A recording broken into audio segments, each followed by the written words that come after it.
नमस्कार. आज घरी खास पाहुणे येणार असल्यामुळे त्यांच्यासाठी स्पेशल जेवणाचा बेत केला आहे.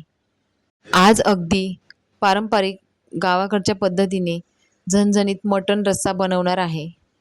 मी कांदा चिरून तेलात छान परतून घेतला. इथे लगेच मटणाला हळद आणि मीठ लावून घेतलं आणि छानपैकी मिक्स करून घेतलं.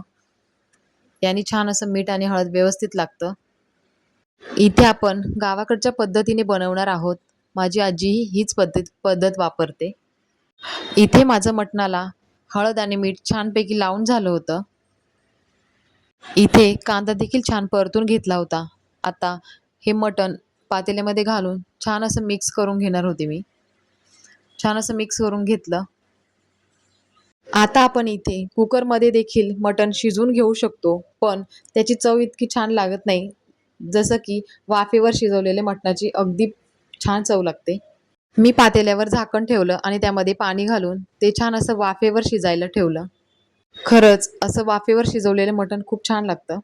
मटण शिजतंय तोपर्यंत इकडे वाटण बनवायला घेतलं. कांदे, खोबरं, आलं, लसूण, काही खडे मसाले, त्यानंतर थोडी डाळ, तांदूळ असं व्यवस्थित सर्व घेऊन छान असं हे सर्व मसाले छान असे भाजून घेतले होते. आता हे मिक्सरमध्ये छान असं वाटून घेतलं. खरं तर चुलीवर भाजलेले कांदे, खोबरं आणि पाट्यावर वाटलेलं वाटण आणि चुलीवर बनवलेला रस्सा याची चव काही वेगळीच असते, नाही का? आमची आजी असंच छान असं बनवत असते. छान असं वाटण तयार झालं होतं. आता हे शिजलेलं मटण मी ताटामध्ये काढून घेतलं आणि पातेल्यामध्ये परत तेल घालून, वाटलेलं वाटण घालून छान असं परतून घेतलं.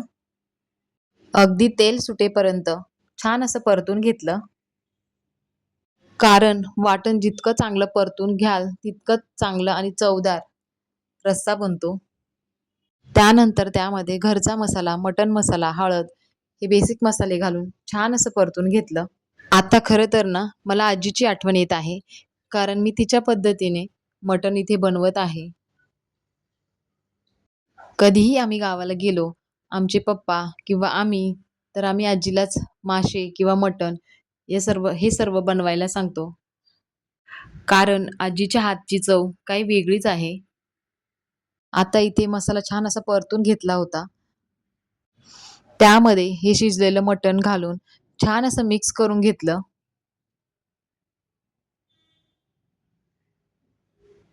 मिक्स झाल्यानंतर त्यामध्ये गरम पाणी घातलं आणि छान असं शिजायला ठेवलं. वरतून थोडी कोथिंबीर घातली. काही पाहुण्यांना मटण आवडत नसल्यामुळे त्यांच्यासाठी खास अशी अंड्याची भाजी बनवायला घेतली.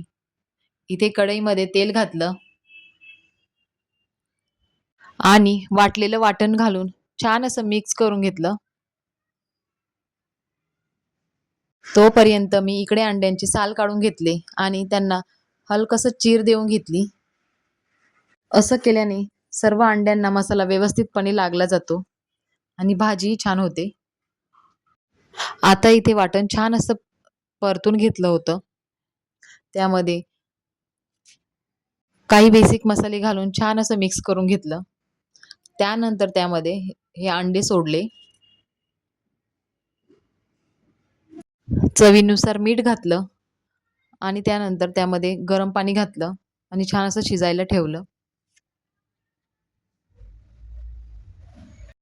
अशा प्रकारे मटण आणि अंड्याची भाजी तयार आहे.